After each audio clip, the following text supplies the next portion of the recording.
Welcome to Vayse, a podcast about weird stuff. I'm Peter C. Hine. And I am Stephen James Buckley.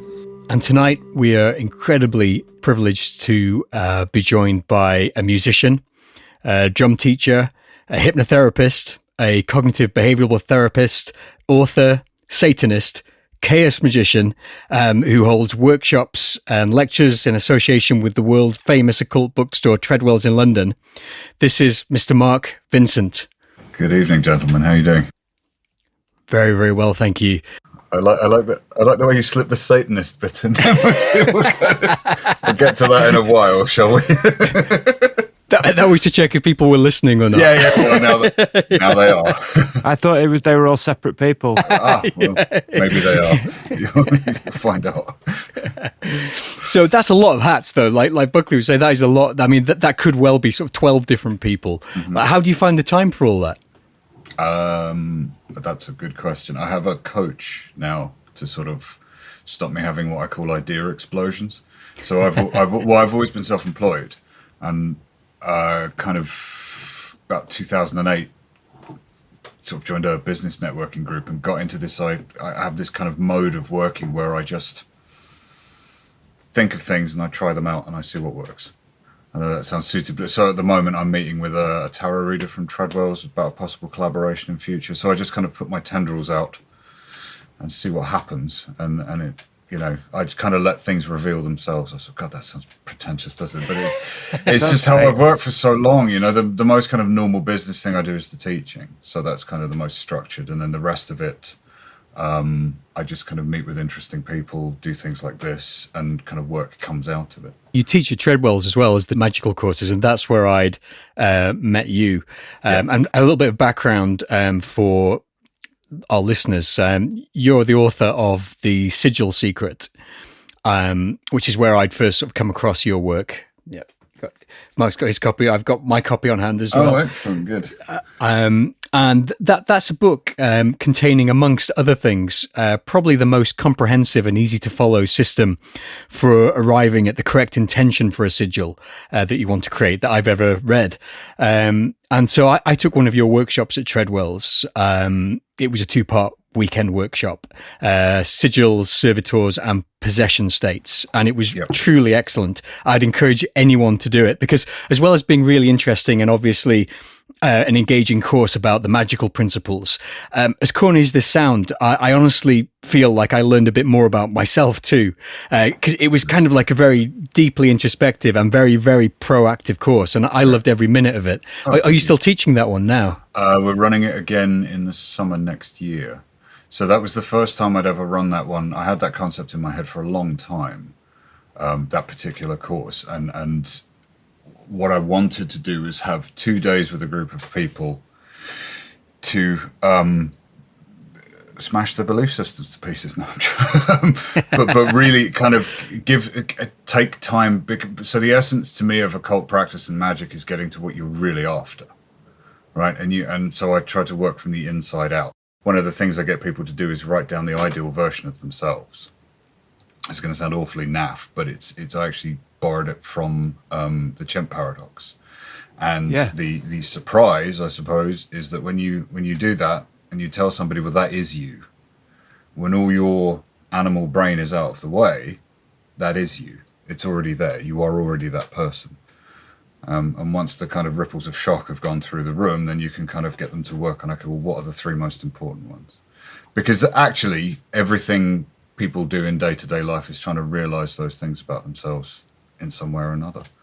And I think in, you know, the diagram I used, I don't even remember how I came up with it. I just kind of sat noodling it, and then I gave it to my wife and said, can you make this look nice, please? But I wanted something. One of the things I really like about occult practice is it's quite cool and it's interesting and creative. So you can do some really kind of tricky work that would normally be quite a grind and make it a bit more creative and inspiring, I suppose. And that's kind of what I was after with it. Everyone who was on the course, I think, got something out of it as well, which is, I think, kind of one of the main tenets of chaos magic, isn't it? It's results-based magic. I wanted to say I'm really glad you sort of like the statement of intent system in the book, because that was kind of my reason for wanting to write it. Because the book actually came about by accident. I've been running courses for Treadwells for about 10 years. And then just before the pandemic, so what year was the pandemic? I can't remember what year it is. 2020, right? Thanks. So must have been 2019. Towards the end of 2019, I ran the course, and then we went for drinks in the pub afterwards. I just like to hang out with my students if I get time. And literally, just as I was leaving, this woman came up behind me and said, "No, don't go. Have you thought of turning this into a book?" And just went from there. That was Edith from Palasia, and so that's kind of how that came about. But I'd always wanted to. It bugs me in occult practice that there's a lot of flouncing around and ceremony and drawing of things and candles and chanting, but there's not enough talking about why you're doing it. There's too much method, not enough concept. And that is the central thing of chaos magic, isn't it? To strip it back to that which truly works. And tonight we're really glad to finally have a chance to properly talk about chaos magic, because we've had a few goes at it ourselves, as in talking about it. I've seen the last few months since starting this podcast, that started in tandem with me starting my own chaos magic practice. Loosely, I would call it chaos magic. Sure. So we have knocked about a few ideas about chaos magic, and we've talked about sigils a little bit, and we talked a little bit about the history of chaos magic, but we really, really want to get sort of deep into it today. And so we're really glad to have someone who's a proper practicing chaos magic. How long have you been practicing for now? Too long. With chaos magic, chaos magic is to me, it's just a way of thinking about the universe. So thinking about how things work. But so I suppose sigils, let's say at least 15 years on and off. And I'm not doing them every day. I have periods where I don't touch it. I started with some dodgy witchcraft books from the library. And then I practiced a really, really hybrid version of Santeria. South American voodoo. And I had some interesting experiences with that and frightened myself quite a lot, and kind of danced around so I bought the Satanic Bible, tried some of that stuff, and I couldn't really tell you where I came across chaos magic. I can't remember. It was such a long time ago. And yeah, at least 15 years, I guess. And the reason I like it is because I use what could be referred to as the psychological model of magic. So I think it's all up here, and we'll get into that, and we can go way down the rabbit hole with that if you like. Yeah, I'm looking forward to that. I have some recommendations of things to read and people to check out who are not occultists, who are like neuroscientists and physicists, and so there's it's just an interesting crossover, and the kind of what are you trying to get to question is pertinent in therapy and in chaos magic. So it just kind of does this for me. Everything I do is kind of around, like, I don't like grinding metal. I don't like doing things for no reason. No, hang on. It's not that I don't like doing things for no reason. I don't like spinning my wheels on anything. I like to have a purpose behind it. Otherwise I just get bored and drift off and don't do very much. Playing the drums to me is an act of chaos magic anyway. It's an act of magic. You're sort of producing an effect, and it doesn't require anything. So also magic doesn't require. So if you're taking Crowley's version that you're just imposing your will on the universe, playing an instrument is an act of control. So there's several. It's very good for you on lots of different levels, regardless of whether you think the sounds are doing anything esoteric. It's just, and ritual. This is something I've been thinking about a lot recently. This idea of the necessity of ritual. So it's kind of how I can hold both positions, quite a rational position on a lot of things, and then on other positions seem quite abstract and irrational, because I think just the act of doing a magic ritual is quite good for your limbic system and your unconscious. because it needs it. It gives you a certain amount of certainty. So you can kind of engage with, it's why religion exists, right? You know, we have no idea why the hell we're here, really. And there's a bit of your brain that's an animal that's sitting there going, my God, what the hell's going on? And if you can give it some kind of certainty, it's very good for it. And sort of ritual space is very good for that. You know, I go to like open rituals, like if a Wiccan group is holding in London, I just go for fun, you know, just to sort of do it rather than it doesn't sort of have to have any big kind of end game. So there you go. So you talked about the idea of it being all in our heads, magic, chaos magic, etc. Yeah. Do you think that there's examples of what could be called chaos magic that are, or at least something operating by similar principles that are happening in the world around us, for example, in politics or advertising? Oh, yeah. All the time. Yeah. So chaos magic is simply the idea that your beliefs affect the world. Yeah. Right? How directly you think that's the case is kind of up to you. I have sort of a particular position on it so I hold positions. I don't believe anything. I just sort of have places I'm in at the moment, and if I hear something new, I try and move, or I just dig my heels in and jump up and down and scream. It depends on what day it is. But yeah, like, well, marketing is chaos magic. That's exactly what it is. It's what you're doing. You're emotionally influencing people through the use of symbols. I mean, Christ, the Nike tick is a sigil. McDonald's, welcome. The Starbucks mermaid, all of these things are sigils.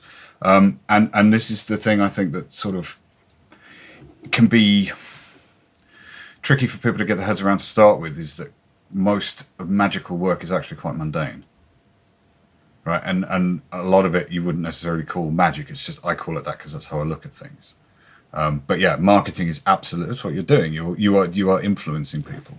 And there's a few prominent chaos magicians, isn't there, who worked in advertising, like Gordon White did, and I think Jason Louv did as well. Yeah, I wouldn't be surprised. I'm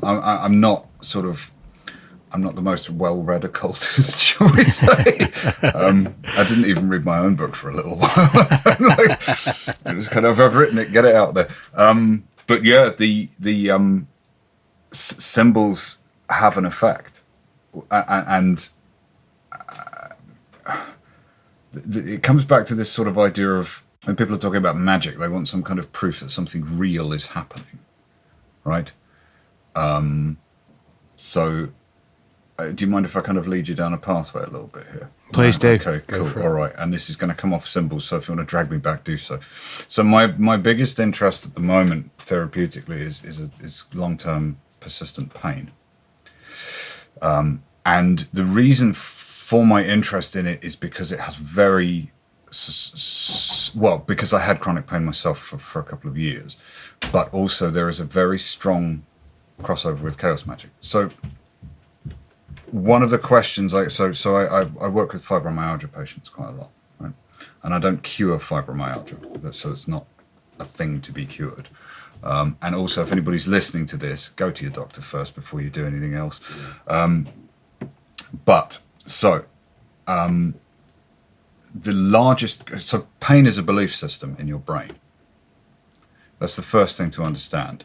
And this, the first kind of instance of this being acknowledged was by a guy called John Sarno, who wrote a book called Curing Back Pain, and it was written in 1950 something. And he used to cure long-term back pain using psychology. And his hypothesis was that it's basically stored emotion in the body. Now, these are things you will have come across, right? Yeah. But it turns out it's true. And it's more than just a bit true. So we have a modern model of pain called the biopsychosocial model. So the reason you hurt when anything happens is the physical injury, your mood, and the social influences on you, right? So you might have heard this, Peter, but I'm going to ask you, Stephen. You've heard of a slip disc in the back? Yeah. What do you think as a percentage the correlation between having a slip disc and being in pain is? I have absolutely no idea. So I'm just going to say 50%. It's about zero. Right. Okay. give or take, right? So if you take a large sample of people, the chances are you have both got disc herniations. Right. Okay. Right now, you're going to start checking, right? Yeah. So that doesn't mean that they don't cause pain, but it means across a large sample, the correlation is zero. So Wow. it turns out, which is why like when people have MRI scans, the MRI scan doesn't necessarily show what's causing the pain, right? It might show that there's structural problems, but that doesn't correlate with what the pain is. Is that clear so far? So the physical injury and the act of hurting are not the same. Yeah. Right? So it turns out, I'll keep this reasonably short, that the reason you hurt is because when damage is perceived, and that's key, you're unconscious, so your limbic system makes a judgment on how bad it thinks the injury might be and how badly it needs to stop you doing something. So pain isn't a sign that you're damaged, it's a warning sign to stop you doing something that might make it worse. Okay? So one of the biggest modulators is your mood, right? So if you're in a shit mood, you hurt more. Now everybody kind of knows this, right? But one of the biggest correlators of how badly you hurt after an operation is how stressed you are about it in the first place. So your brain flags it up as dangerous, you have it, you come out and you hurt because it assumes it's dangerous. Right? So my mum and my dad both had the same hip operation. My mum had no pain at all. My dad was in agony. Which one of my parents is more stressed? Right? Yeah. So it's and on top of that, you have social reinforcers, right? So one of my hobbies is powerlifting, and I have a coach in the States that I work with. And the best people to talk to if you hurt your back are professional powerlifters, because they understand more about the psychological influence on back pain. So most back pain that you get is completely harmless. It's just that you have had the idea communicated to you via osmosis your entire life that your back is quite fragile, right? Also, there's a lot of nerves running down there, so your brain unconsciously knocked my headphones off, analyzes it, looks at it and goes, what does it mean if my back hurts? Right? And what do most people do when they get pain? They go on Google and they look, and then they see all the worst things it could be, and their limbic system goes, oh my God, this is dangerous. And you get pain. So pain is a belief system.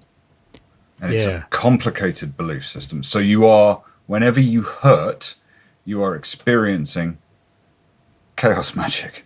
You're experiencing a belief shift. And for example, with things like fibromyalgia, one of the things that I do is explain to the person that the pain doesn't mean they're damaged. Right? So this assumption that because you're hurt, there must be inflammation and all these other things. Once they let go of the idea that moving is going to hurt them, they start to calm down. When they calm down, the pain drops. Now, I'm not saying there's no physical component to it, but the word itself sounds terrifying, right? It's like if I say to you, you've got, I don't know, chronic disc degeneration and spinal stenosis. Your brain goes, oh my God, what is that? Right? And there's a very good, there's a guy on Instagram I follow called Tactical Fit. There's a group of physios now who are kind of pushing this thing forwards, that physicians and people working with people who are injured should be careful how they talk about injuries, right? So if I tell you you have got I don't know, I'm making this up, right? Stage 3 chronic inflammatory tendinopathy in your left femur, your brain is going to go, holy shit, you're going to get frightened and it's going to hurt more. Whereas if I say you've tweaked your knee, you go, it's not too bad, right? It's a belief system, and that's not to say, it's not saying there's no physical component. It's just that the physical component is smaller than you think it is to the amount of pain that you're in.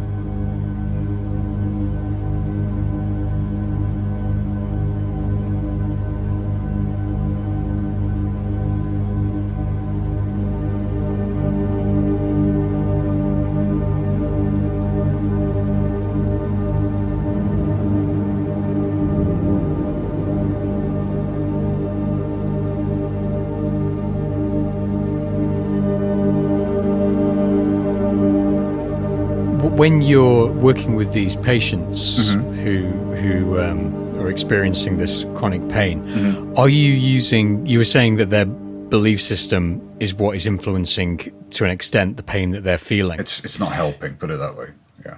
Right, and that is like a bit of chaos magic itself, because their belief system is reinforcing this idea that they're in pain. Yeah. Do you use chaos magic methods to help to get rid of that pain? No, not in a therapeutic setting. No, I explain to them that the biggest thing I have seen across the board is explaining that the pain doesn't mean you're damaged. There's a few articles I can send you after this to read, written by physios, and so you can put it in with the podcast. So you can see it's not just me making this up. There's a lot of evidence around this stuff. But essentially, if I explain to them that they are not, the pain doesn't mean they're damaged, that tends to do a lot of the work. You can physically see people go, oh, okay. It's not, and then they say, well, what's real pain? So this comes back to this magic idea of what is real and what isn't, right? So what is real? What is real pain? What they really mean is how badly injured am I, right? Because pain is created by the brain, whatever happens. So you can have a really bad injury and a lot of pain, or no injury and a lot of pain. They're not as linked as you think they are. And this is the key: is that you think that because you hurt it means you're damaged, and it doesn't. The best quote I heard about it was that pain is complicated, rehabilitation's simple. Right? So the reasons you're experiencing are loads, right? Actually, most tissue injuries heal after 6 weeks. After 3 months, almost all injuries, including tendons, heal. Right? Anything after that, any pain that resides over 6 weeks is a misfiring of the system. So it's an assumption, and this is why you can get people who say, "I slipped my disc. I slipped a disc in my back when I was 20, and it still hurts now." It's not possible. That's it. Actually reminds me of I've very recently, 10 weeks ago, quit using nicotine, and the book I did it using this book by Alan Carr. I know it. It's like How to Quit Vaping, and it just it worked. It said that follow everything I tell you in this book, and it will work. So I was like, right, I'm going to put absolute faith in this book. This is magical thinking, really, isn't it? Yes. And it worked. Sorry to talk about, but you just pulled the holy shit face. It worked. That's when people get sigils to work. That's the. Sorry to cut across. I had to point out. No. It's fine. Yeah. It's fine, and it's.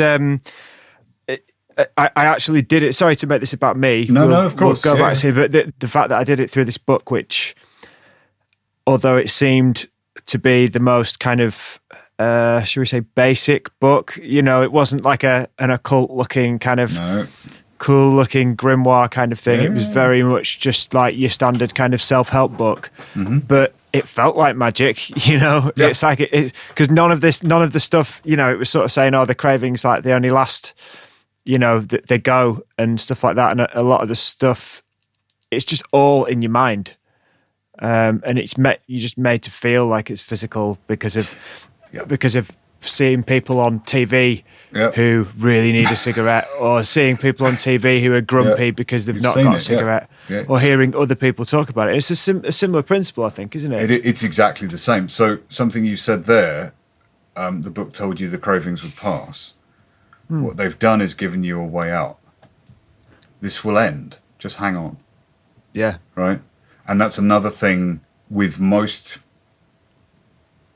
Any difficulties people are having are often amplified by the idea that it's going to go on and on and on and on.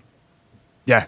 Right? And you can do it. I'll just bring it back to pain very briefly, but it's exactly this. I mean, I do this with smoking. I don't work with smokers that much these days, but one of the things that my supervisor at college told me to do was you get them to time how long it takes for the craving to go away. And you've got data, and then it's got to finish. It's like, this isn't going to keep going. Yeah. You've just got to wait a little bit.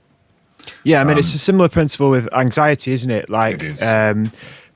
But when you're anxious and when you feel anxious, one of the worst things about it is you start to get anxious about being anxious. Yeah. And it's the feeling that it will never go away. And that's the worst part. It's not actually the thing you're anxious about. It's the anxiety that this is me now for the foreseeable future. You see, you've adopted an identity. Yeah. This is me, rather than this is happening to me or this is a thing that will go away. So there's the belief system. So much of the stuff I'm kind of interested in now is around these placebo effects and nocebo effects. The nocebo effect. If I tell you something is really bad, it's like if you're injured, if I sort of say to you, if you bend over further than 90 degrees, you're very likely to injure your back, and you believe me, guess what? You'll bend over 90 degrees and your back will start to hurt. And this is, I mean, I don't know whether you follow Instagram sort of fitness trainers or anything. It's a bad idea to, but there's a load of it out there. Don't move like this. Don't do this. Don't, you know? So anyway. One of the things that you said on the course that I took with you was that the interesting thing about the placebo effect is that it works. Yeah. You know, people say, "Oh, it's just a placebo. It's just a placebo." But it's not just a placebo. Yeah. It's fucking working. Placebo. Yeah. I mean, essentially what we're working with is placebo and nocebo all the time, and it's not. So there's again, this is the misunderstanding of what cultural kind of misunderstanding, I suppose.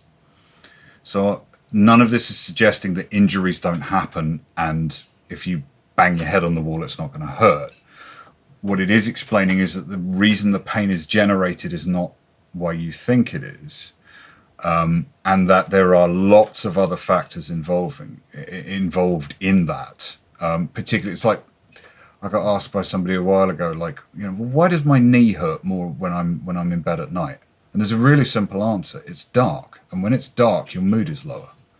And also, you've got no other distraction. So if your mood drops and you've got nothing to distract you, your brain generates pain because it thinks, well, it doesn't think anything. It's kind of running a series of, I don't like the word program, but I'll use it anyway.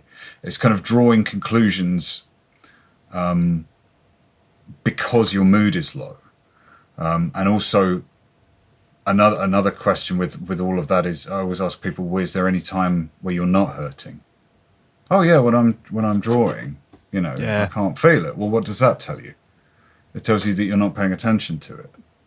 And so, you know, it is all belief system, even to the point where how sick you get when you get a cold could be, and I think this is probably going to be something that becomes more and more discovered in the next few years. I don't know, let's say next 30 years, something like that. How bad your symptoms are when you are ill is probably part of that process. You know, how physically bad you feel when, you know, because if you're depressed, people get sick more than people who are not depressed, right? So if your mood is low, your body doesn't work properly, and it's a nasty downward spiral. And if you expect to get sick for a long time, you probably will. Now, that's just my take on this, and I'll give you something concrete to hang on to, and there's something you guys can look up for fun. It's a thing called second-year medical student syndrome. Ever heard of it? No, I haven't. It's really cool. So in the second year of university, it's when doctors start studying all the really horrible diseases. Yeah. Like the really nasty ones. And they start to develop symptoms. It's really common. Okay. It's really, really common. Because if the brain is bombarded with information about a particular thing, it assumes it might be there. It assumes it might happen. So it starts to produce symptoms. And do you think this is how sort of when you hear about kind of faith healers and people like that, is that pretty much the same? Yeah, it could be. I mean, I guess it's not one or the other, is it? It's something where there's multiple factors tying into it. It's an interacting system, and I think that so essentially, the psycho, your mood, and the social bit of it are much bigger factors than people realize. Definitely in pain. In my opinion, I think probably in illness as well. That's not, you're getting sick for physical reasons, but how bad it is, how long it lasts, how debilitated you are. There's an interesting thing in therapy called underlying secondary gain. So one of the things you look at is, what does this condition give you that you didn't have when when it wasn't there? So if you've got crippling back pain, and every time your back pain comes on, your wife starts doing things for you, Yeah. your unconscious goes, oh, that works. Yeah. And very often nobody knows they're doing it. Yeah. It just happens. And I worked with a guy who had similar, so it was back issues and problems with the gag reflex as well. And he asked me about it, and I wasn't sure whether I could help, but I said, well, we'll try. Turned out that gag reflex is part of your autonomic nervous system. And he was just very, very stressed. And we talked about, like, when this happens, do people change their behavior around you? And he said, yeah, my wife starts doing things for me. And I said, okay, next time your back hurts, I'd like you to ask her, just nicely, just say, no, I'm fine. It's kind of a fake it till you make it thing. And his back pain basically disappeared within about 10 days. And then it came back when something happened to upset him. But when that happened, he knew what to do. I think he tweaked it picking up a box when he was moving house. And I talked him through that. And it was a really interesting thing. I said, I want you to close your eyes and focus on where you think the pain is. Okay, and now I want you to put your finger where you think the pain is and press. I said, is there anything there? He's like, no. And then about an inch above it, it was tender. So where he was perceiving the pain wasn't where the tenderness was. So his brain is it's called referred pain. So you can feel it somewhere else. It's all, so he'd had a tweak. He'd done something small. And then his brain's going, right, don't move, stay still. Yeah. Do you think like it's almost becomes like part of your identity? And do you think like when you hear people who say, oh, I never get ill, it's because they know that they are someone who never gets ill? I think there's something to it. Yeah. I'm if you'll indulge me, I'll explain why I think there's something Please to do. it. So, Please do. So I'm very interested in consciousness and a thing called the hard problem of consciousness. So why have you got it? Why have you got it in the first place? I came across it about 4 years ago, listening to by accident, I came across an Australian philosophy professor called David Chalmers, who I believe is at the University of New York, but don't quote me on that. You can find him online. And he's written lots of books about the so-called hard problem. So nobody really knows what consciousness is in the first. There's loads of books about consciousness, but nobody knows what the hell it is. Nobody knows why it's there. What we have is what's called neural correlates. So if we put you in an MRI scanner, we can see bits of your brain light up when you're probably thinking of, but there's no explanation as to why you are experiencing something. So that, and the first time I heard it, I thought this is either the biggest load of bollocks in the world or it's the most profound thing I've ever come across. Turns out, fortunately, it was the latter, because it bugged me, and I was just like, is there something to this, or is it nonsense? And that idea of kind of, I started listening to everything Chalmers, all his interviews, and I have also got into, so there's like whole schools of thought around consciousness, and that eventually led me to a guy called Donald Hoffman, who has written a book called The Case Against Reality.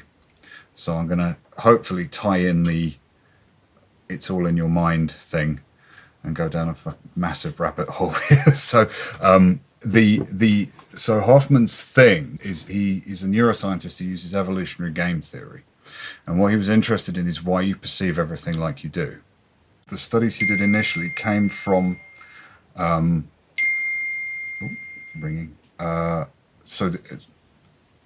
Australian jewel beetle. You've probably never heard of this thing, but the long and the short of it is that a beer manufacturer in Australia changed the design of the beer bottles so that the male beetles thought that the beer bottles were females and started mating with them. Right? And because it says here, because when the male Australian jewel beetle searches for a female, it follows very few simple rules. Look for something brown, shiny, and dimpled.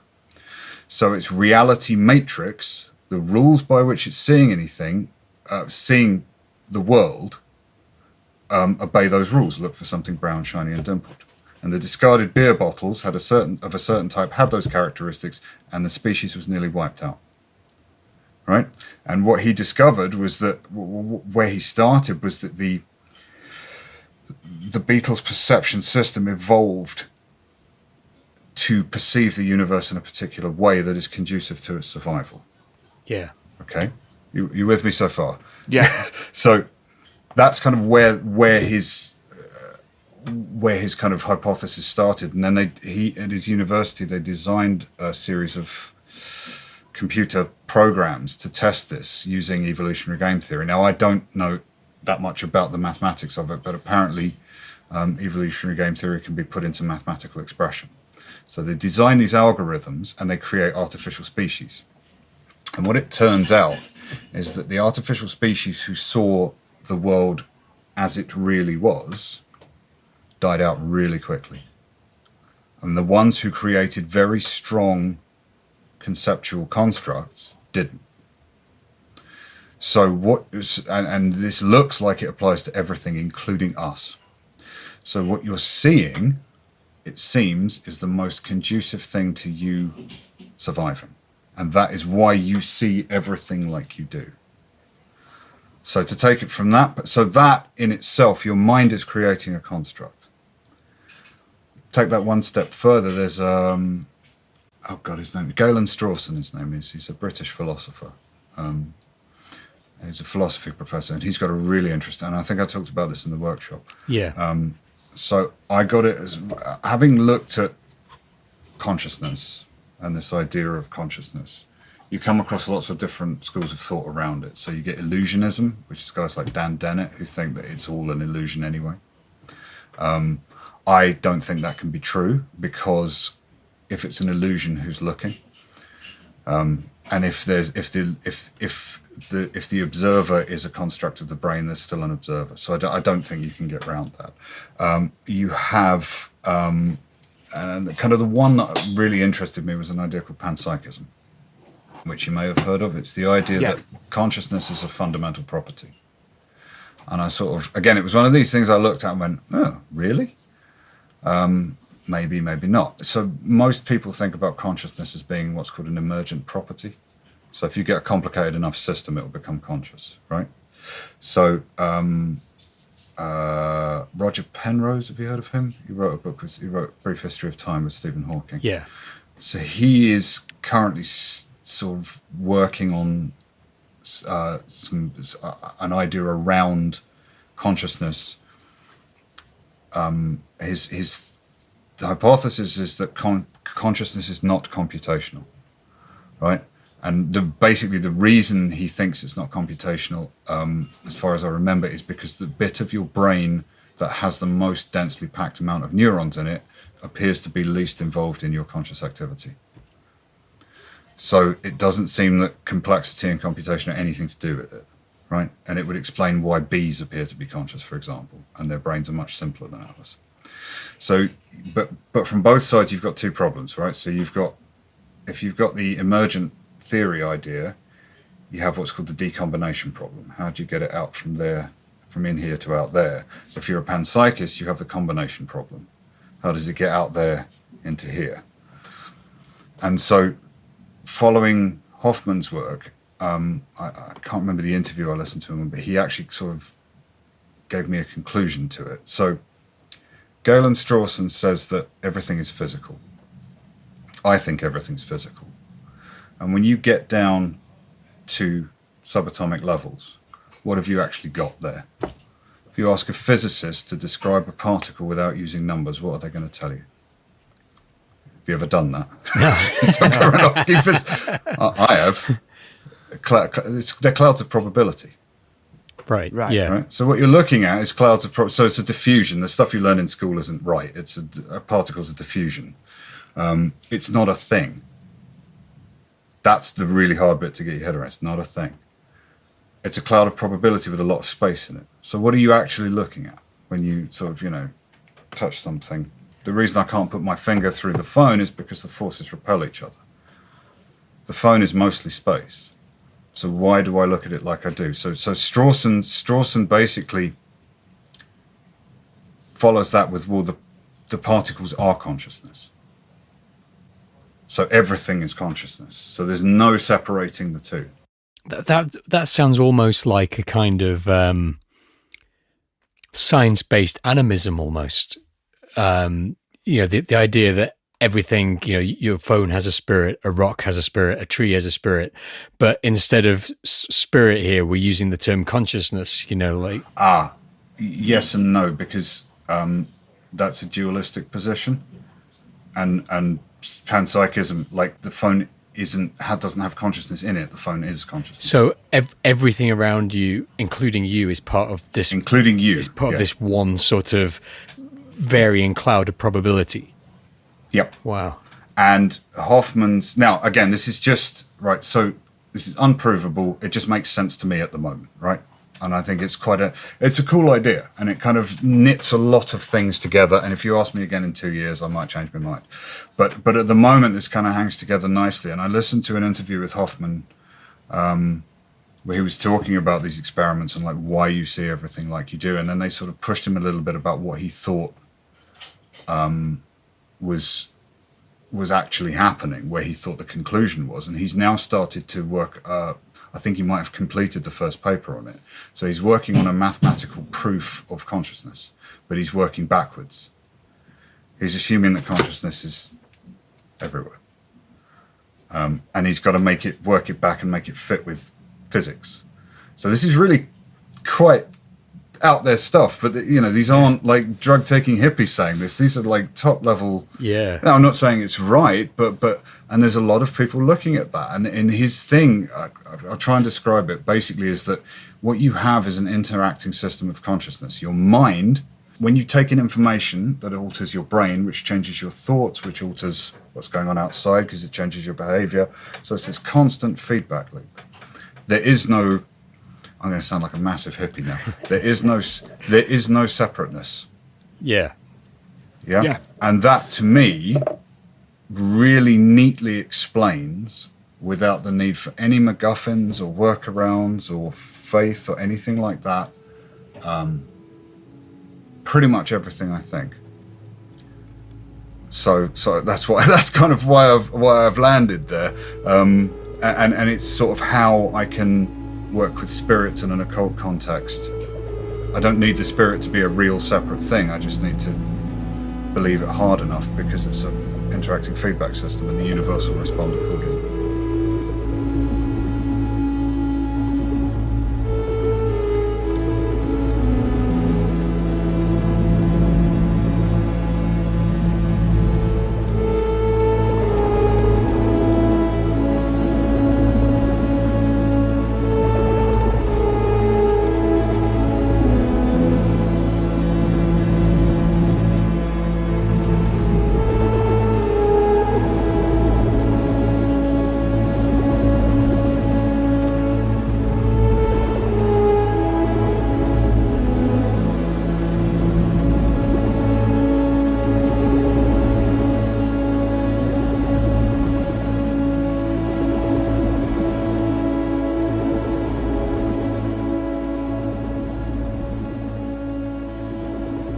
There is a thing called assembly theory, and it's more like a science show, isn't it, rather than that? This is great. I'm loving it. This is exactly up Buckley's street. This is the sort of thing that I hoped we'd get into.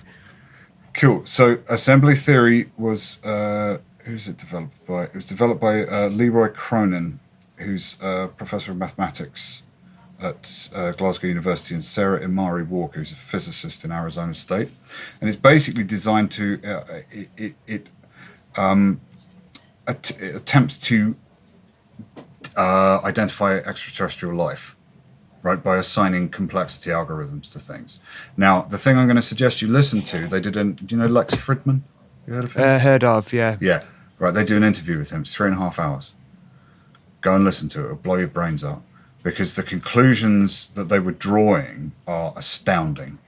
about the way the universe works. So one of the conclusions that, Leroy Cronin was talking a lot about, this idea that the universe appears to act as though it has a mind. So, and the other thing they were talking about was free will. So like this kind of argument around free will goes, and they came up with something I thought was really elegant, that nods towards the idea that you may well have free will, is the fact that you can think of something novel that's never existed before. And it fits inside assembly theory. So go and check that out, and Yeah, I will. come back to me and tell me what you think, because I don't know enough people who've listened to it to talk. But it blew my brains out. I was sitting there. I listened to it 3 times. And where was it? Is it like on YouTube or something? Or Yeah, I just got it on Apple Podcasts. But if you it's a type in podcast, right? Yeah, Lex Fridman assembly theory, and I thought, well, this would be interesting. It's about extraterrestrial life, and the stuff they go into is crazy. Really, like. And it fits with all this, with all these other things. So, yeah, there you go. This is really, really fascinating. It's all a dream.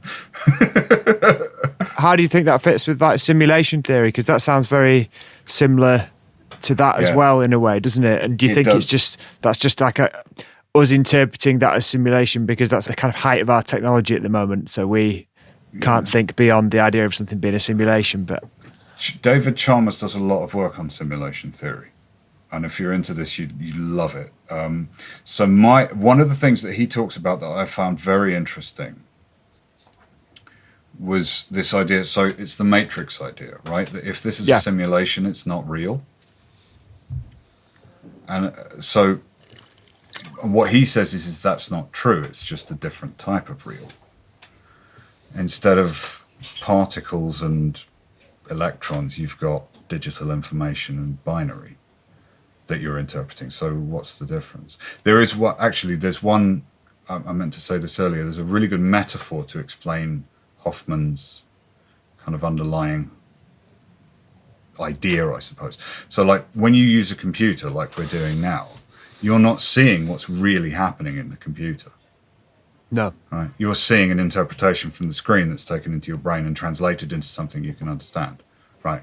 So my face, lovely as it is an icon that your mind can recognize, that your consciousness can translate so you can interact with my consciousness. That's how he thinks. And I thought that was a very elegant way of describing it, really neat, because actually, if you think about it, if you had to interact with the computer in the way that it's quote unquote really working, you wouldn't be able to do anything. Yeah, it's like an avatar. Yeah, exactly. And because underneath you've got a bunch of electrical signals flying up and down that you can't see, that then translate into something else. And then that kind of fits also with like ultra-terrestrial theory as well, the idea that they appear to us as things which we recognize almost like that fit with our culture or fit with our mythology, because that's our only way of interpreting it. And so our consciousness creates this, like you say, avatar icon that looks like a grey alien or whatever, because that's what our culture has, sort of thing. I know what I mean. No, I understand. I agree. And it's also why, like, you get, so to take it back to the occult, it's why you get tropes within the occult. Yeah. Because, because you operate within a sort of like a self-referencing system. There's a reason stereotypes exist, because they're useful. If you didn't have them, you wouldn't be able to navigate. You take that out of the equation, you can't navigate anymore. So it's kind of, this sort of the modern idea of identity and those things fascinates me as well, because I've never known how people identify as anything, to be honest. I don't know how you begin to do that. I don't know where you start, But I do know that sort of messing with the construct has consequences, and one of the things we're doing with chaos magic is messing with the construct. If you change, so for example, really simple one, take the verb to be out of your day-to-day language, see if you can talk very easily. You're going to have a lot of trouble communicating. Was that's similar to the Robert Anton Wilson one, isn't it? Where Yeah. I love He did a Robert similar Anton thing. Wilson. I've just See, I can't even say it without is. It's, Yeah. he took his out, didn't he? Yeah, it's his least favorite word. It's Yeah. a meaningless word. And I had his book right where you're sitting. That is where it started. You just reminded me. There we are. That's where I started. His book right where you're sitting now. right. And it blew my brains out. Interestingly enough, that's actually the name of a podcast that we were going to give a shout out to tonight, because Oh, there's cool. a good podcast by that very name who's there's a guy called Ken, and he's been quite kind and helpful in his information and book recommendations. So shout out to Ken. Sorry, back to Robert Anton Wilson. No, that's fine. I mean, if he's named his podcast after that book was life-changing for me. Yeah. Because when he talks about reality labyrinths, that you are stuck in stuck is the wrong word, because they're necessary. You can't navigate otherwise. Yeah. You start taking it apart too much, and it falls to bits. This is why people who take too many hallucinogenic drugs go a bit weird. Yeah. Because you start to see, I'm not going to say what's really there, but you see a different version of what you're used to. And if you do that too much, you can't navigate like everybody else. Yeah. See? So all of these things are... You get that with some magicians as well, that they've basically almost detached themselves from reality, or almost sort of instigated a form of psychosis within themselves that they can't get back from, because obviously magic is, to an extent, particularly the way I think that you're looking at it, is sort of inducing an alternative state within the mind. And I think, like with the hallucinogens, if people do it enough, then they start to lose track of what's real and what isn't. I think my take on most things actually is it useful? I'm not... I find it gets me out of a lot of scrapes, actually. I'm not sort of a fan of kind of moralistic positions, anything like that, because, pretty much everything in the human mind is flexible to some degree or another. The question I always ask is it useful? Mostly in the context of, is it getting me what I want? Which actually, so that comes back to the Satanist thing, right? So the reason I like Lavey, and I'm not a sort of full-blown kind of believer. I'm too kind of flexible for that. But one of the problems. Okay, so this is just my opinion at this point, rather than the hard facts I've been giving you so far. So one of the problems of the way that kids are taught to interact with each other is that they're taught to put other people first all the time. Right. Something I noticed when I started working and training as a therapist is the thing you do with someone who is vulnerable is you teach them to put themselves first. Fix yourself first, then fix other people. And you're kind of told the opposite for a very long time. And there's kind of this social idea that you should pick other people up all the time. Everybody else should come first. And I don't think it's a good idea. I think if I sort myself out, I'll be in a much better position to help you. And if you understand that you've got to sort yourself out, you're more likely to ask me for help. That's like the idea on an aeroplane, you get your own mask first and then help everyone else's. Yeah. Yeah. And I think, I think that, so believe it or not, a lot of this comes from business networking again. So one of the sayings of one of the groups I used to belong to is give as gain, right? And what it means is if I do you a favor, you will want to do me one back. Turns out you just won't want to. You're genetically wired to do so, right? So helping people and just kind of interacting with people and not being a dick gets me more stuff. Yeah. Right? Yeah. So I can be selfish and everybody benefits. Does that make sense? That's how I look at it. Whereas if I prostrate myself and I then end up resenting you, and that's an extreme example, but so I generally view most things from, is this beneficial? Is this what I really want to do? Is it a good idea?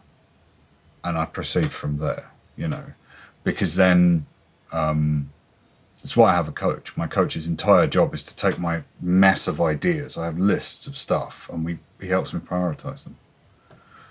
What do I actually want to? I have to have finite things. I can't work on endless projects. I have to have, and it's got to have a time limit to it. I figured this out ages ago. I was looking at why do I lift weights every week, but I avoid practicing drums? Because the weights have numbers attached to them. My brain likes numbers, so it's got a big. It's the same thing with the craving will pass. This has an ending to it. I have done a thing. I can tick it off. And that sort of. I think that's a useful thing to understand for yourself. What are your underlying drivers? What makes you do things? And then it's easier to pick what you want to do versus what you would, and not get in the quagmire of spinning your wheels and doing things you don't really want to do. There you go, solved your whole life for you. Yeah. If only it was that easy.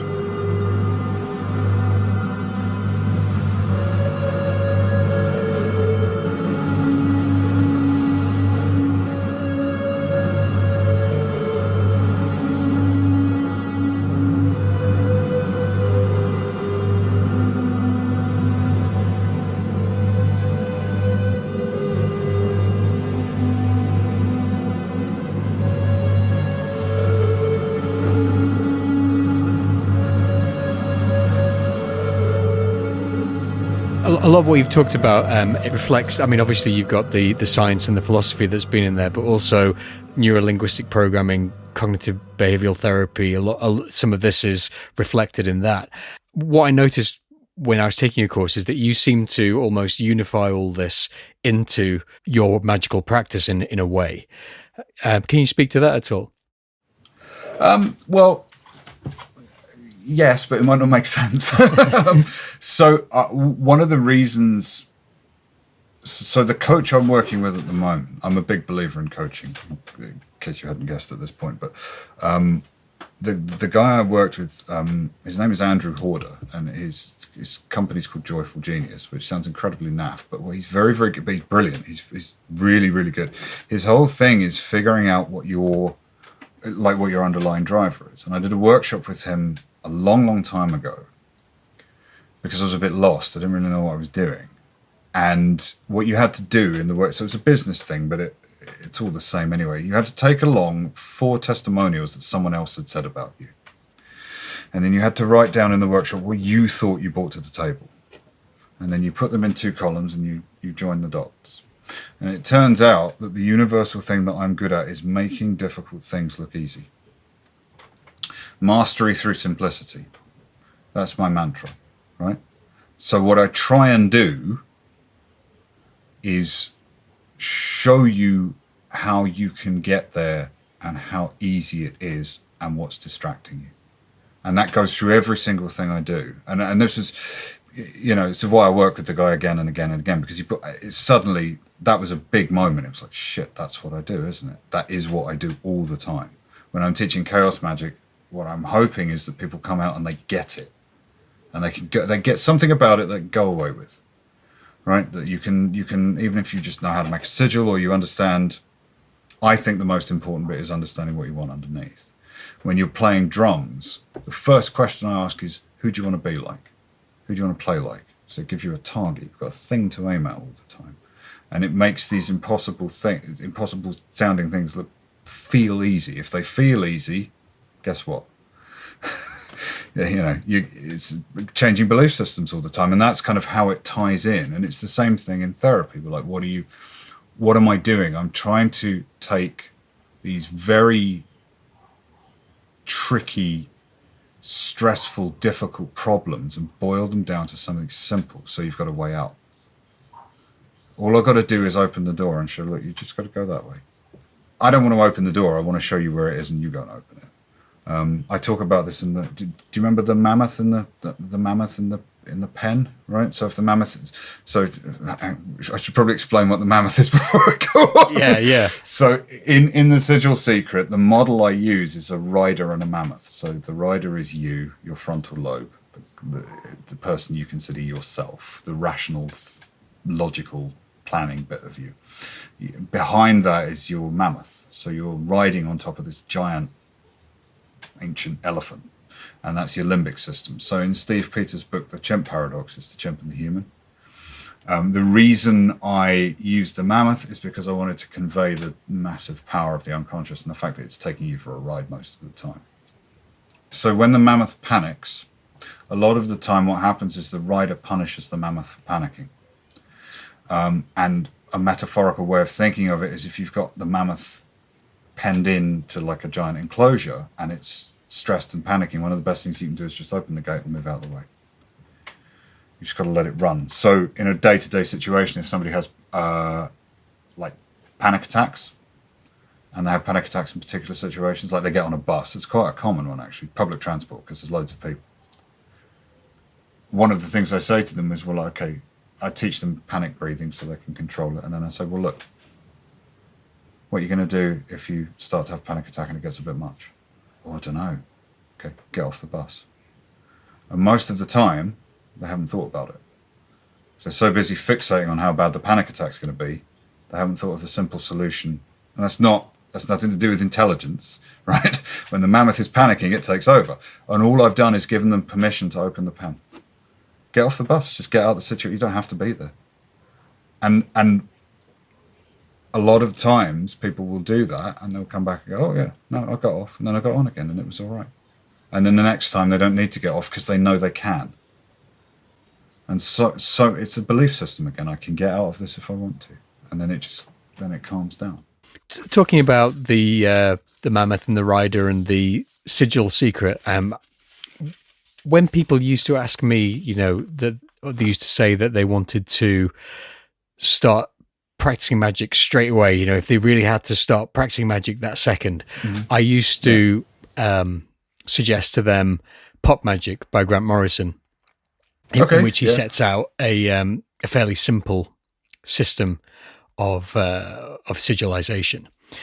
Yeah. Now, if someone asks me, I point them to thechaoschamber.com, which is your website, amongst which there are many videos, which first of all show you how to do sigils. They show you in a way how to formulate your intentions, and it also connects to some of this chronic pain thing you were talking about. There's loads of really good stuff there. I'd recommend it. In fact, I launched a shoal of sigils last full moon, and out of 15, 10 of them were ones from the Chaos Chamber. I really like the ideas that you do some fantastic sigils for starters, really. And I was hoping that you could, for the people amongst our listeners who haven't got a magical practice and have never tried sigils, I was wondering if you could maybe give a sort of brief overview, a little taster of your book, and sort of how they can basically start their magical practice as soon as they finish listening to this podcast. Oh, okay. So this is all going to be auditory, I assume. No, yes, we can't do video at the moment. Brilliant. This is going to show how much I know, isn't it? So, right, to how to make a sigil from scratch. So the first thing I would say is lose your expectations of what it means to be a magician. Okay. So as soon as you've done your first sigil, you're in.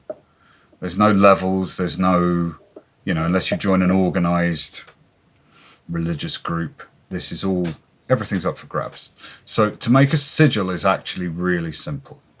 And the first sigil you should make is My Sigils Work. Obviously. And the second sigil you should make is I Forget My Sigils. Right, so I'll explain why you make the second one.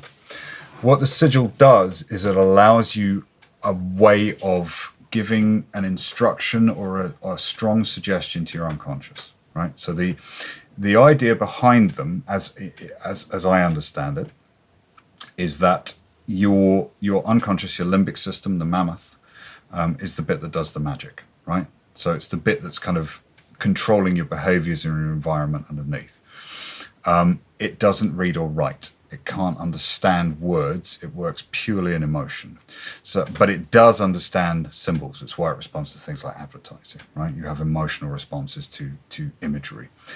So by taking a written statement and turning it into an image, you have something that the rider can't understand, so it can't question it. So the rational bit of your brain is the bit that says, oh, can I really do this? But the mammoth recognizes and infers the meaning of, so it can act upon it. So what you do is you would write that sigil out, and that's the first one. My sigils work. It's SIGIL. And the first thing you do is you take out all the vowels. The practical reason for doing that is you shrink the amount of letters you're using. The historical reason, as far as I am aware, is that some of the first sigils were in Hebrew, and a lot of magic done in the West is based on Kabbalah and things like that. It comes from pretty much everything everybody does comes from Crowley, basically. So it's based on that at some point, except chaos magic. And you take all the vowels out, and then you take all the duplicate letters out. And the remaining consonants that you're left with, you make an image. And you freehand the image, so you join them together.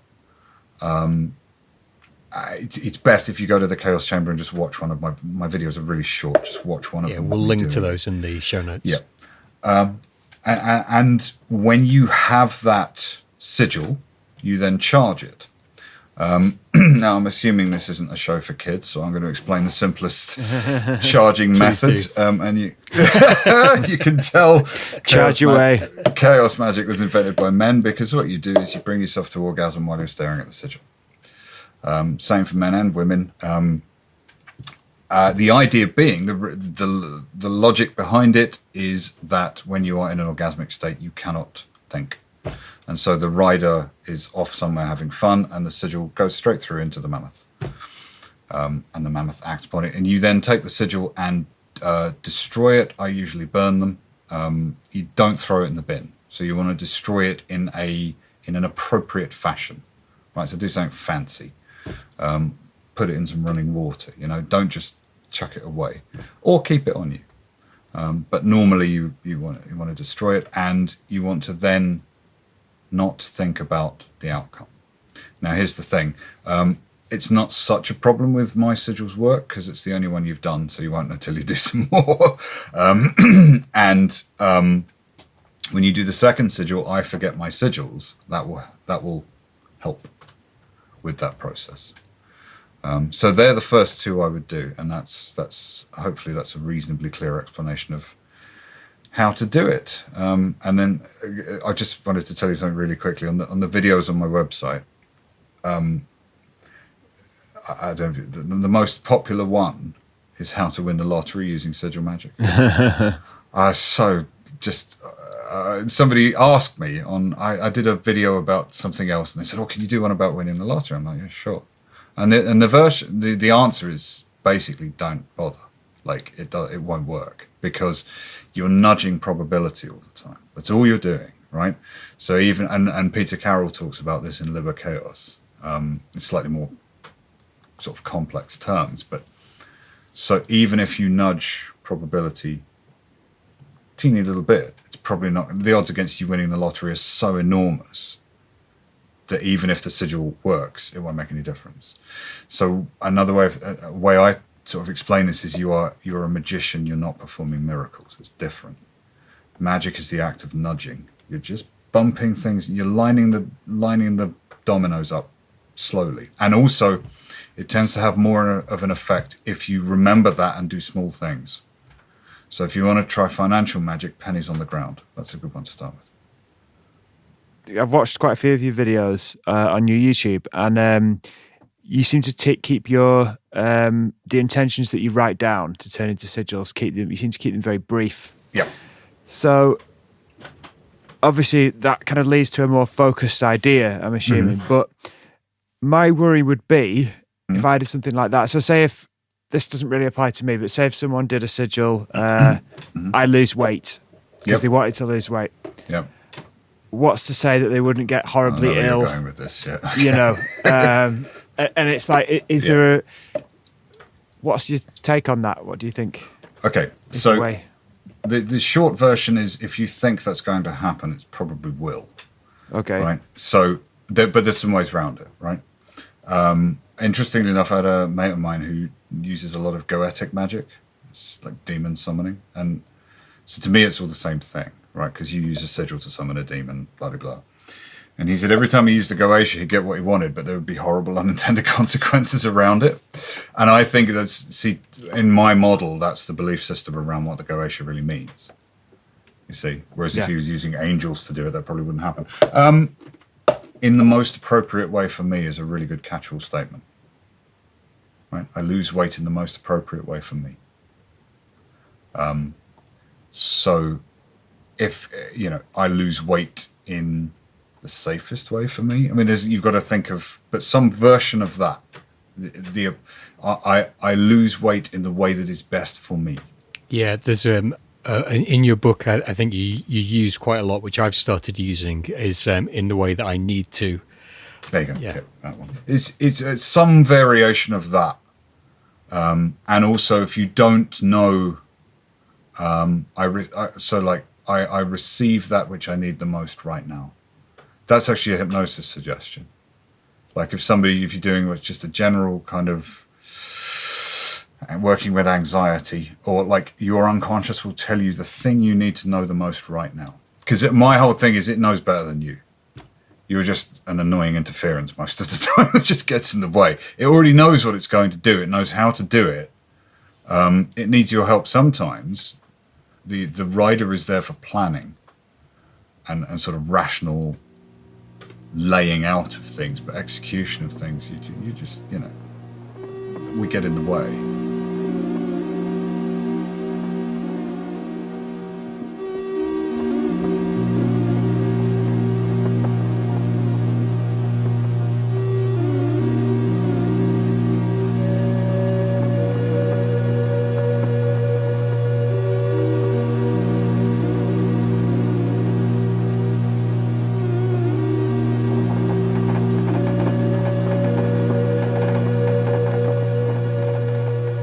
Mentioned there about hypnotism, and obviously you're a hypnotherapist as well. What came first? Was it magic or hypnotism to you? The occult first, and then you went from there to become a hypnotherapist. Yeah, a long time after. So I came across hypnosis by accident. Actually, it's 2008 was when I started training, and it was the mother of one of my drum students, and I was talking to her about a phobia that I had, and I had some treatment for it. And it turned out that the sort of, this is going to sound a really odd thing to say, but I kind of unwittingly had quite a bad depression problem for a long time, since I was a kid. So this all kind of ties in together, and one of the reasons I think I'm able to do what I do is because I know what it's like from the inside. So I've had chronic pain. And it's not, you don't need to know it, but if somebody comes to me and I said, well, look, I get it. I know what it's like when somebody's depressed and you talk about being in the hole, when you just don't feel anything. If you've, it builds rapport. It's not necessary, but I kind of think that helps me do what I do. I'm fine now, by the way. Okay, so we've been clear quite a long time, but she gave me the hypnosis treatment. I was like, oh, that was interesting. And I asked her about where she trained, and she introduced me to a lady called Maggie Chapman, who was the principal of the London College of Clinical Hypnosis, who became my supervisor. Maggie's excellent therapist, works with all kinds of things, particularly like really serious self-harm. I went and did a 4-week introduction, and that was it. I was like, this is what I want to do. And I'd got a bit bored with, I'd overloaded myself with teaching and kind of didn't know where I was going. And the bands I was in had split, and I thought I need to do something new. And it's just weird enough for me, basically. It's right on the cusp of practical and weird. I don't like to go too far, I like to sort of, kind of walk this tightrope down the middle, so it can't be too banal. I mean, you know, I play music, but the music I like is, you know, really sort of extreme heavy stuff or instrumental jazz fusion. I don't like, you know, I like pop and things like that. But anyway, so I did that, and then I signed up for their I borrowed some money and I did a diploma. I did a year course. So, and they were very, very good. Because it was taught by therapists,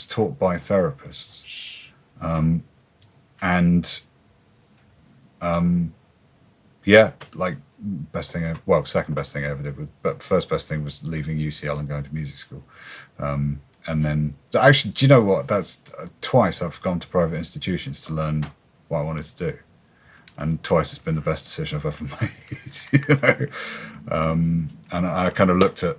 I'm doing some more sort of music education stuff at the moment, and spoke to some people about doing a BA or a master's. And my friend's a lecturer at Leeds University, and he said, "Oh, don't do the." I've been playing like 30 years, and he said, "Don't do the BA; it'll be too easy. You could do the master's. It's 12 grand." And then I sat down and I thought, again, this like, what do I really want here? What am I actually? I'm doing it for sort of the sake of achievement. You know, just cause. And how many private lessons could I get for 12 grand from the best teachers in the world? You know, I could fly to Los Angeles and because I know drumming's reasonably tight knit community, so I know how to, you know, I know a lot of these guys. So even an expensive top level drummer's $150 an hour. Yeah. How many hours could I get for that? You know, and it's like, yeah. So I've branched off into complaining about education now, but it's both times. I think, you know, I'd suddenly realised that both times I've sort of done the things that have given me the most benefit, I've had to find somewhere else to do it, if you see what I mean. And both things seem to have fed into your practice as well. I really liked the way that the hypnotism stuff came into the course that I did with you. There was actually a bit where you had us all in a trance, and you actually said something interesting that I was going to ask you about at that point. Just one interesting thing. Something particularly that I grabbed onto, but I didn't want to talk about in the class because it would have just taken us all off the thing, which was that when you mentioned about putting us into the trance, you said that a few of the different things that you could feel, you said could be a feeling of disassociation, there could be a feeling of limbs being somehow separate in a way from your body. You said you could get pins and needles, and you said you could get distortion of time. At the time, all that, I thought, reminded me a bit of what some people say when they have an alien abduction. It's a very similar sort of thing.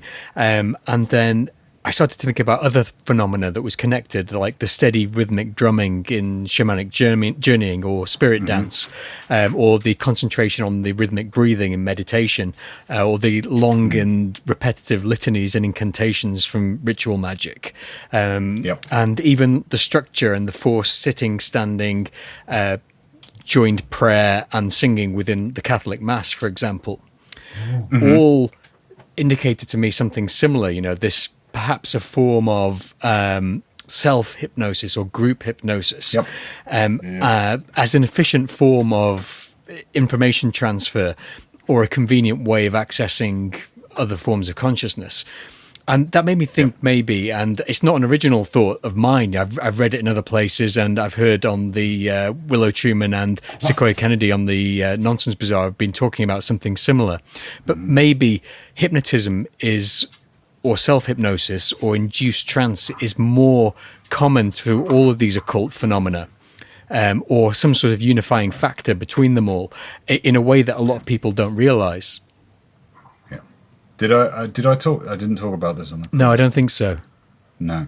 So I have. I do a course about making servitors, magical servitors, and I talk about the unifying factors of magical practice, and I'll see if I can remember them all. But auto-hypnosis is one of them. Like every single, you know, spiritualists do it. You know, like the OTO do it. Wiccans do it. Meditation, some kind of meditation, some kind of, I don't like the term altered state, but some kind of hypnosis you have, and all of them have some kind of repetitive motion or sound.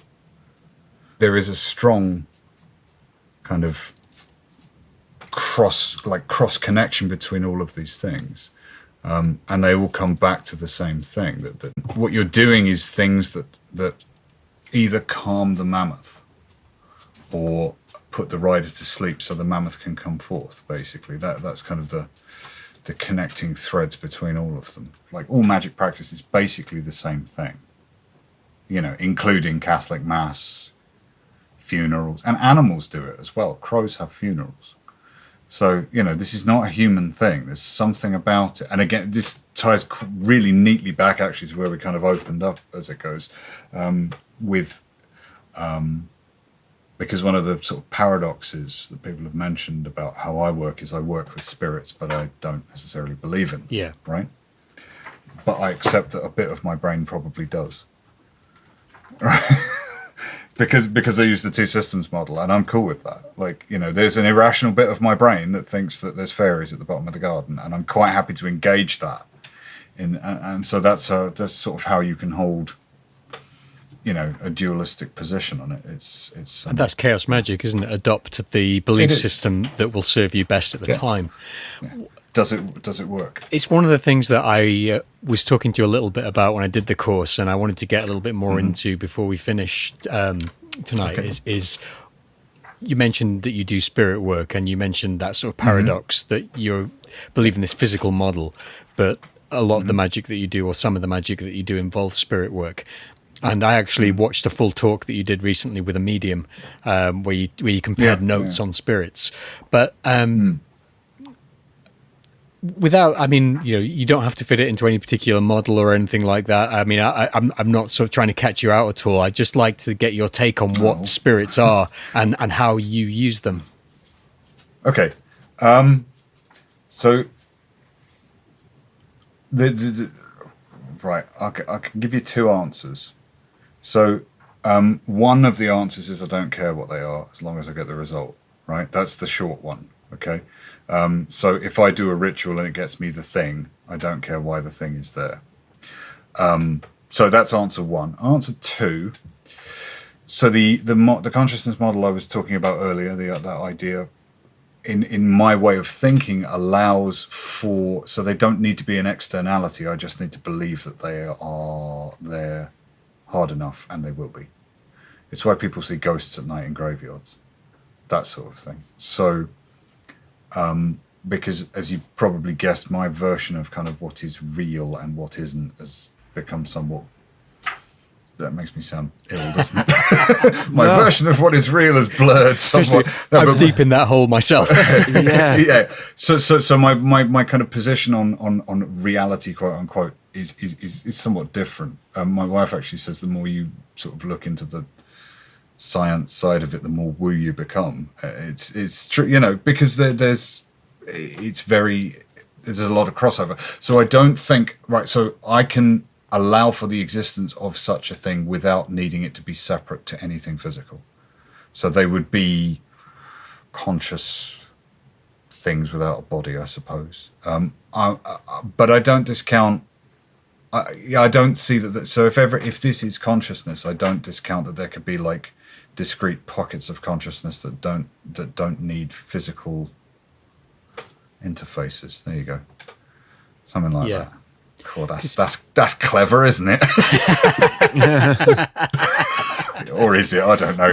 Yeah, does that make sense? So it kind of fits in that model. It works quite neatly for me. One thing that you were saying about your idea when you were talking about Hoffman and his work, and you were saying about all of reality being basically delocalized probability, or consciousness being everything, and that being reality, all being delocalized probability. And then when you were describing chaos magic and sigils, you were talking about nudging probability to get a particular result. Yeah. So do you see that as being, chaos magic as being a way of reaching out and altering reality by sort of pushing the probability which actually makes up everything in certain ways? Or Do you not see it that broadly? Yes, but I reach inwards to change it, not outwards. Right. Okay. So I'm changing here to change. So I'm not doing that. I'm never pushing against it. I'm altering. Right. So I see my brain as a receiver rather than a generator. So what I'm doing is retuning it to receive something slightly different. That's kind of how I look at it. If I retune it, so this might turn into a crap metaphor, so strap in. But if I retune it too quickly, I might just end up with static. I suppose you've got, you're familiar with the many worlds hypothesis? Yeah. Or I think it's The a theory, Everett. isn't it? Yeah, Hugh Everett. Yeah. Right, so I don't know that much about it, but it kind of, one way you could think about it is like in any situation, you've got sort of like 4 probability pathways you can go, right? So what the sigil does is help my mind adjust pathways, put it like that. Does that make sense? So it kind of, I'm adjusting the lens or the thing adjusting the focus. That's a simpler way of putting it. What sigils actually do is make you recognize opportunities that you wouldn't have otherwise noticed, right? So they focus your consciousness on the thing it needs to be focused on. I think I talk about it. I don't know if I talked about the reticular activating system, but there's a bit of your brain that filters out information, and sigils are really good for pointing it at things that it needs to notice. So that's a really sort of mechanical way of thinking about it. But I do think that I am changing reality by doing that. There you go. Stuck my neck out. But I do, you know, and but I think that everybody's doing it all the time. I've had some weird conversations since I've got into all of this stuff, and sort of started talking to people about psilocybin research, and I don't know how familiar you are with where that, because there's a lot of research into that for mental health and things. Yeah. But the idea of sort of certain types of dreams that people have, I'm kind of really open to the possibility that your mind is dimension hopping, that you're kind of jumping between realities isn't the right way of putting it. That you are I think your mind can probably observe alternate probability pathways that you're not traveling on at the moment. So Wow. Yeah. I don't know, like, but it's certainly something. If you'd asked me 5 years ago, I said no chance. But now I'm kind of okay, maybe, you know, but because if it's all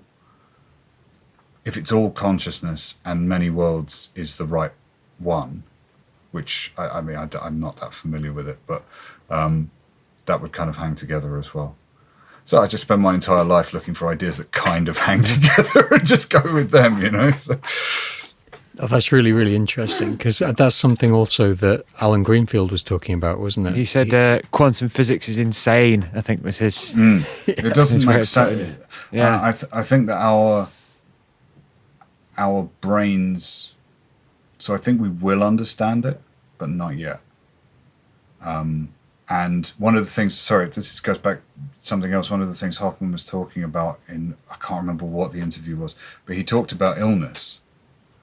And it's just his personal opinion. It's not based on anything other than, but he thinks we will evolve to be able to think ourselves better. You will actually be able to physically, because you already can to a limited degree affect your body by changing what you think. As we talked about earlier, you know, your mood states affect, and he thinks it will go further than that. And I think it's worth kind of, at least taking, to borrow David Chalmers' phrase, it's worth taking seriously. It's worth kind of looking into. I don't think we're there yet, though. But I think that will be what we evolve kind of towards. And the interesting thing will be that comes out of it is whether that will happen because people start believing it's going to. Yeah. If that makes sense, that would be really like, I don't know how you'd know, but you know, if people start believing it, if you believe, well, it's like when world records are broken. You know, the reason they get broken and then broken again and broken again and broken again and broken again wasn't because people weren't physically capable. They just saw that someone else did it, and you know. Makes you wonder what's happened previously, like how much of human progress has actually happened because we've believed it. Yeah. That's a whole nother podcast. That's a long. Yeah. Well, there was and now I'm going to the caveat with this very short quip. I can't remember the exact details of it, but I seem to remember something about sheep. And on one side of the world, this woman observed a sheep falling on its side, and it's a behavior that had never been observed in sheep before. And then all of them started doing it. And then about a year later, sheep on the other side of the world started doing it. They started kind of learning this new. That's a really bad explanation. I think there's a theory called the 100th monkey, isn't there? Okay. The 100th monkey, and that was when it was actually from like an apocryphal story where someone had been observing behavior within monkeys on an island. And then the idea was that when they all exhibited this behavior, that when it got to the 100th monkey, the behavior went to all monkeys, not just the monkeys on that island, That's right, yeah, but all monkeys everywhere. Yeah.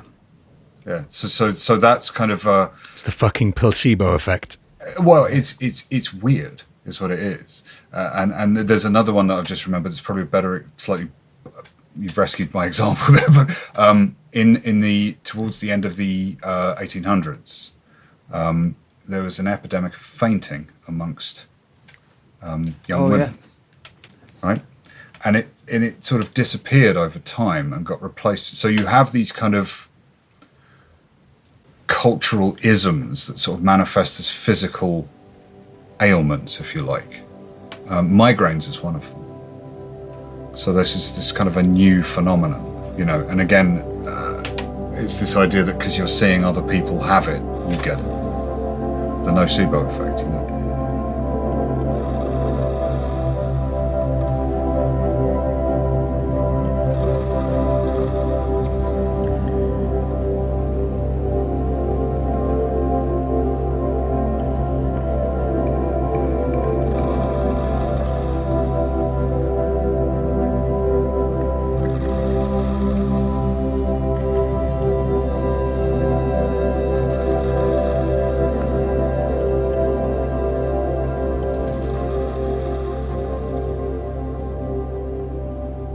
Where can people find you on the internet and at Treadwell's and all the different places?